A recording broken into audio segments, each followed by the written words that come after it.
नमस्कार, मेरा नाम है सत सिंह। हरियाणा फाइल्स में आप सभी का स्वागत है। 8 अक्टूबर को हरियाणा विधानसभा 2024 का परिणाम आना है। परिणाम चाहे कांग्रेस के पक्ष में हो, चाहे भारतीय जनता पार्टी के पक्ष में हो, चाहे भारतीय जनता पार्टी तीसरी बार हरियाणा में सरकार बनाए या 10 साल के गैप के बाद कांग्रेस पार्टी सरकार बनाए, लेकिन एक राजनीतिक हस्ती हरियाणा के संदर्भ में बहुत इम्पोर्टेंट होने वाली है, जिनका नाम है चौधरी भूपेंद्र सिंह हुड्डा, जो गढ़ी सांपला किलोई से विधायक बनते हैं। उनके पिताजी चौधरी रणबीर सिंह भी विधायक थे, जॉइंट पंजाब में मंत्री रहे, कॉन्स्टिट्यूएंट असेंबली के सदस्य थे, फ्रीडम फाइटर थे और रोहतक से राजनीति चौधरी साहब का परिवार करता था। चौधरी भूपेंद्र सिंह हुड्डा का नाम आज हरियाणा में एक ऐसे नेता के रूप में लिया जा रहा है जो 90 की 90 विधानसभा सीटों पर जिनका असर है। आज से 10 साल पहले जब हरियाणा में विधानसभा चुनाव हुए, 10 साल की सरकार कांग्रेस पार्टी की थी और उसके मुखिया थे चौधरी भूपेंद्र सिंह हुड्डा। हुड्डा साहब की पार्टी को जो मत मिला, 15 विधायक चुनकर आए और कांग्रेस पार्टी चुनाव हार गई। इंडियन नेशनल लोकदल दूसरी नंबर की पार्टी थी और हरियाणा के इतिहास में पहली बार 2014 में भारतीय जनता पार्टी की सरकार बनी 47 सीटों के साथ। हरियाणा में 90 विधानसभा सीटें हैं और उनमें से सरकार बनाने के लिए चाहिए 46 सीटें। भारतीय जनता पार्टी वो ग्रेस मार्क्स लेकर के 47 सीट लेकर आई और एक ऐसे व्यक्ति को मुख्यमंत्री हरियाणा का बनाया जो पहले कभी इलेक्टोरल पॉलिटिक्स के इतिहास में चुनाव तक नहीं लड़ा था, मनोहर लाल खट्टर। वो भी रोहतक के ही रहने वाले हैं, लेकिन आरएसएस के सदस्य थे, पार्टी के जनरल सेक्रेटरी रहे, बहुत संगठन के आदमी थे। करनाल से चुनाव लड़ा, जीते। हरियाणा में करीब 9.5 साल तक उन्होंने जो हरियाणा को चलाया, उसके बाद नाराज़गी लोगों की कुछ ऐसी हुई, बीजेपी पार्टी हाईकमांड को, मनोहर लाल खट्टर को बीच में ही हटाना पड़ा। लोकसभा में भारतीय जनता पार्टी ने दावा किया था कि 10 में से 10 सीट जीतेंगे, लेकिन लोगों का गुस्सा 3 लेवल पर था। सबसे पहले सेंट्रल लेवल पर, सेकंड चीफ मिनिस्टर के लेवल पर और तीसरा विधायकों के लेवल पर। लोगों का गुस्सा था, इसीलिए कांग्रेस पार्टी 5 लोकसभा सीट जीती और 5 लोकसभा सीटें हारने वाली भारतीय जनता पार्टी को मनोहर लाल खट्टर को बदलना पड़ा और केंद्र में उनको ऊर्जा मंत्री बनाया गया।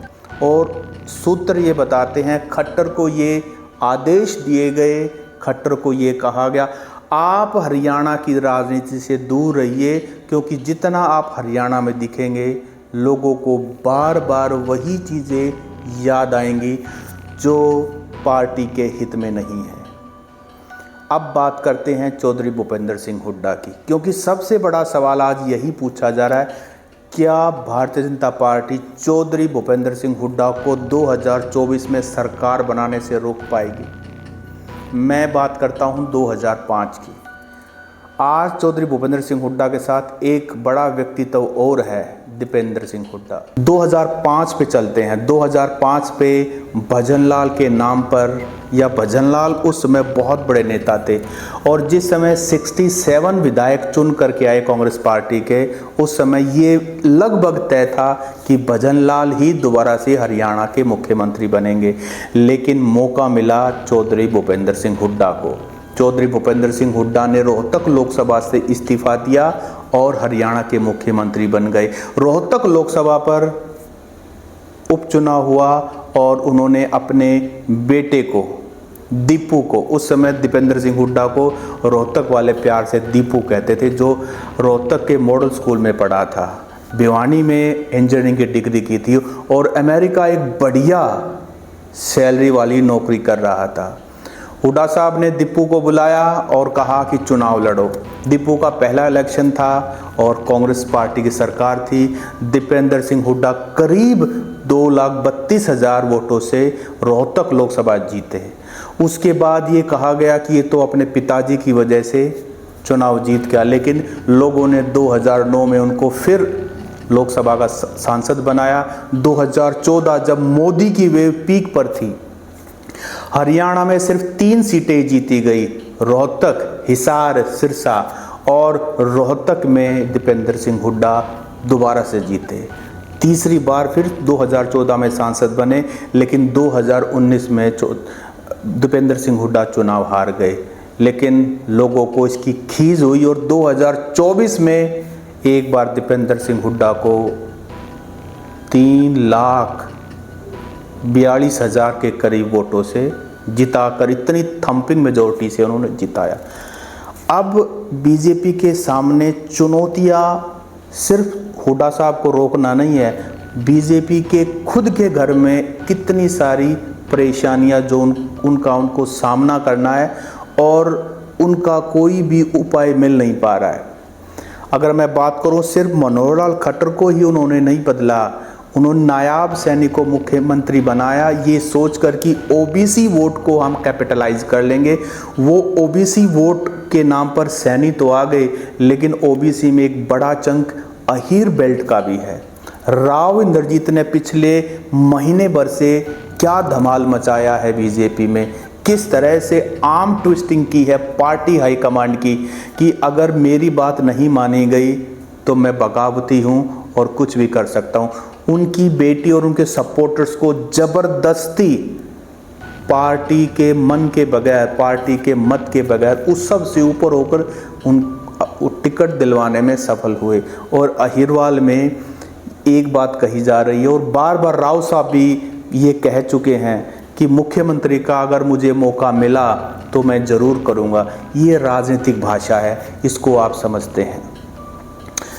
सब जगह एक ही बात बार बार कही जा रही है कि इस बार कांग्रेस पार्टी की सरकार बनेगी।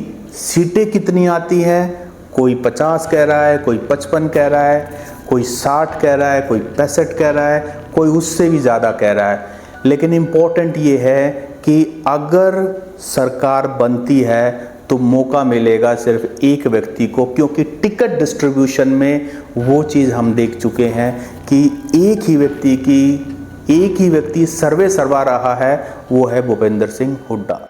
अब सवाल ये है कि भारतीय जनता पार्टी चौधरी भूपेंद्र सिंह हुड्डा को रोकने के लिए जो नई रणनीति जिसकी चर्चा आज अखबारों की सुर्खियों में भी है, वो है कुमारी शैलजा। कुमारी शैलजा पहले केंद्र में मंत्री रह चुके हैं, हाल ही में सिरसा से सांसद हैं।